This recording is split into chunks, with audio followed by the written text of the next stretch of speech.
Hi, I'm some guy, and today I'll be comparing George Lucas's Star Wars: A New Hope and Akira Kurosawa's The Hidden Fortress in order to investigate the relevance of George Pulte's The 36 Dramatic Situations to cinema. In light of Criterion Collection's remaster of Akira Kurosawa's The Hidden Fortress, George Lucas said, "The one thing about Hidden Fortress is it did influence me in doing Star Wars."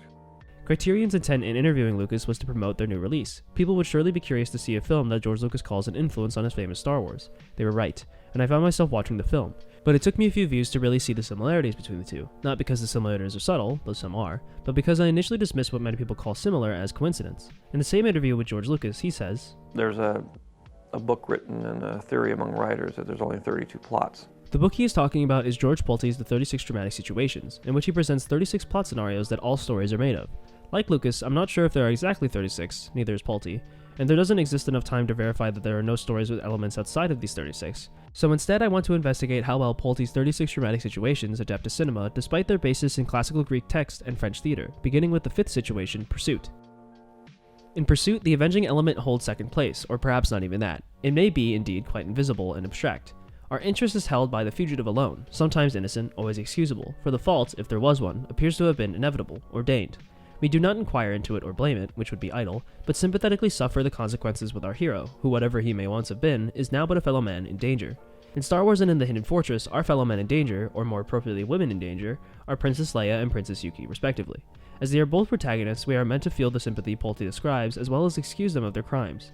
And while both of these requirements are met, they are met in very different ways. Leia's crime is that she has stolen the plans to the Death Star, but we do not know this, or the gravity of this, until 38 minutes into the film. Too late to establish any sort of empathy. This creates a sort of moral ambiguity around the plan she has stolen, because we, as the audience, are not sure if Leia is morally correct or incorrect. Yet we still sympathize with her because Lucas makes it clear that she is the underdog. An underdog is a competitor thought to have little chance of winning a fight or contest. In the context of Star Wars, the competition is between the Rebellion, of which Leia is a part of, and the Empire. While there is little real indication that the rebels are underdogs in the grand scheme of things, they're more dangerous than you realize. Lucas makes them appear to be underdogs, at least until after we learn about Leia's crime. Several transmissions were beamed to the ship by rebel spies. Of course, seeing more rebels and stormtroopers die in the invasion of Leia's ship clearly shows that the Rebel Alliance is less powerful than the Empire, but it goes beyond that. Leslie Dilley and Norman Reynolds designed the prop Leia ship, the Tantive 4, to be much smaller than the ship or Star Destroyer following it. They also costume the rebels in uniforms that don't look particularly protective, given their cloth material, and give them prop weapons that resemble handguns, all while Imperial troops are costumed in full body armor and weapons more similar to rifles, a more powerful type of firearm. The Imperial troops are also directed to walk with choral movements resembling trained militants more so than the rebels' ununified stammering, and better casted, with most Imperials being taller, reinforced by the high camera angles used in Leia's encounter with Darth Vader. Princess Yuki's crime is, well, non-existent, at least to us the audience. We know that the Yamana have just defeated the Akizuki, Yuki's clan, but we are never given reason to believe that the Akizuki are moral, or reason to believe that the Akizuki are immoral. Instead, we are given reason to believe that the Yamana are immoral. They are effectively slavers. At the very start of the film, we learn that the two peasants, Tahe and Matashi, had just escaped a gravedigging camp, but they are quickly recaptured and we are introduced to one of these camps, a set resembling a dilapidated, war-torn fortress. The Yamana soldiers are also directed to move their prisoners about while poking and prodding them like cattle, prisoners who are all costumed as if stripped of as much clothing as possible. They put as many as they can fit into a hole in the ground, which is designed with water at the bottom, an unsanitary condition, and when it comes time for the prisoners to sleep, the quarters they have is the dirt floor of the set fortress, too small to uncomfortably fit each of the prisoners. They are cruel to the defeated and lack respect, so as an audience we grow distasteful of them, in favor of Princess Yuki and her clan despite not knowing the clan's morality until 49 minutes into the film.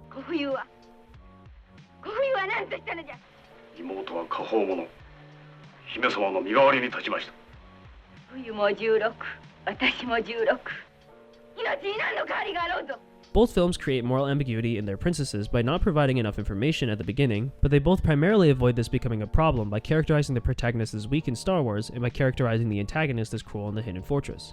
Ironic, given that one of the top generals of the Yamana clan was so willing to sacrifice himself for Yuki's cause.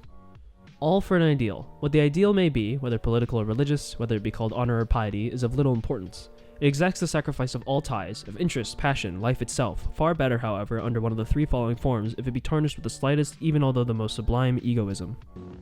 For over 1,000 generations, the Jedi Knights were the guardians of peace and justice. Obi-Wan's ideal, as a Jedi Knight, is peace and justice, but he is one of the last Jedi Knights alive. Now the Jedi are all but extinct. And isn't going to be around for much longer. I'm getting too old for this sort of thing. He doesn't have the time or ability to restore peace and justice, so instead he hands the baton to Luke. But from his experience with Luke's father, who became Darth Vader, he knows he must ensure that Luke is as devoted to peace and justice as he is, and he does this by dying at the hands of Darth Vader for Luke to see.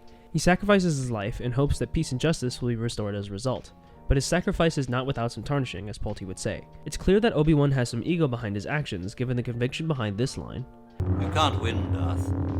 If you strike me down, I shall become more powerful than you can possibly imagine.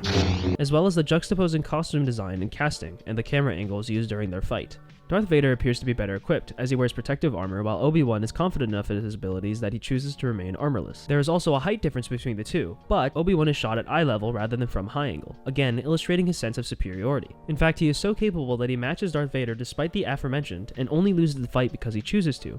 And you can tell he's confident his death will have the desired outcome because of how peacefully he dies. The old Jedi Knight looks over his shoulder at Luke, lifts his sword from Vader's, then watches his opponent with a serene look on his face. A similar dynamic can be seen in the duel between General Tadokoro and Makabe. Despite the fact that Makabe is at a clear disadvantage, he has cloth clothing on and an inferior spear, he offers to duel Tadokoro, who is donning full samurai armor and a superior spear. And again, this disadvantage is not conveyed through camera angles, as they are both shot at the same level. The difference comes in the fact that Makabe wins, unlike Obi-Wan. So what is the sacrifice? After defeating Tadokoro, Makabe doesn't kill him, despite this being considered the honorable act according to the Bushido, the way of the warrior, which governed how the samurai behaved. Tadokoro even sits on the floor after and tells him to cut off his head, but his response is this. In this sense, Makabe sacrifices his honor for Princess Yuki's cause, which I'll elaborate on later. Tadokoro also sacrifices his honor as defeat violates one of the ideals of the Bushido, military skill. To be bested in a duel would thus result in the loss of one's honor and incur the ritual of disembowelment, seppuku. It is a sacrifice of life that the ideals of the samurai demand. But Tadokoro doesn't commit seppuku, thus he suffers disgrace. He sacrifices his honor and his health for Princess Yuki's ideal, though he doesn't know it yet. That is until he does so again after Yuki's capture. He helps Princess Yuki, Makabe, and the woman escape with their gold, another violation of the Bushido as the code stresses loyalty to one's lord. Although Polty writes that the ideal itself is unimportant, I want to explore the ideal Tadokoro is violating the Bushido for by looking at the scene in which Tadokoro meets the party for the second time.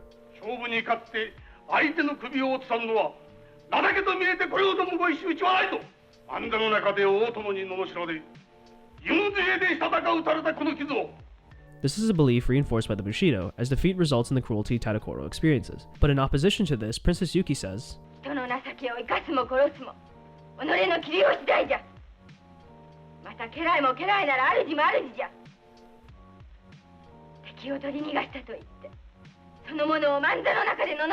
this is the night before he betrays the Yamada clan, before he sacrifices his honor in order to save Princess Yuki so that she may spread her ideals.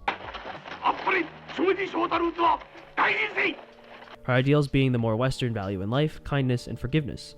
I'm not at all suggesting that the Japanese were primitive and having different beliefs than the West. Rather, I wanted to point out how the culture and context of the film made it. State Kurosawa made The Hidden Fortress in post-World War II Japan, following American occupation and Japan's termination of the Bushido. He also grew up watching American westerns and silent films, so it's interesting how Princess Yuki, soon to be in control of the land, has Western ideas and is being pursued by an imperialistic, cruel clan, as if Kurosawa was commenting on the struggle between westernization and the maintenance of tradition in Japan, and offering his opinion. Star Wars was not created as commentary on a dramatic shift in American culture, but it was part of a shift in American cinema. Lucas was one of the movie brats, 4 filmmakers, Coppola, Scorsese, Spielberg, and Lucas, who had actually studied in film school. Prior to them, the studios worked on an apprenticeship system, with people moving up in the ranks through experience in the business. During his studies, Lucas's friend, John Milius, took him to see Kurosawa's Seven Samurai, and Lucas fell in love. As I said, Kurosawa drew inspiration from his childhood of watching the American films of his time, films that Lucas was just now studying. And as Lucas's peers went on to make films, The Godfather, Taxi Driver, and Jaws, Lucas was brainstorming a space opera. And where does he look? Kurosawa. Here are some direct inspirations. The Jedi are named after Jidaigeki, which means period piece in Japanese, the form of film Kurosawa often made. The armor that the stormtroopers and Darth Vader wear are modeled after samurai armor. The cantina scene looks quite similar to a scene in Yojimbo, and the Star Wars wipe transition, that's actually from Kurosawa. With the 36 dramatic situations, I don't want to suggest that The Hidden Fortress had no impact on Lucas, as you can see it had quite a bit of influence. Rather, I wanted to explore how well we could translate Polty's 36 dramatic situations to film, and based on the 2 situations I chose, it seems to translate quite well, suggesting that the unique elements of film are not just accessories, but additional tools in telling compelling narratives.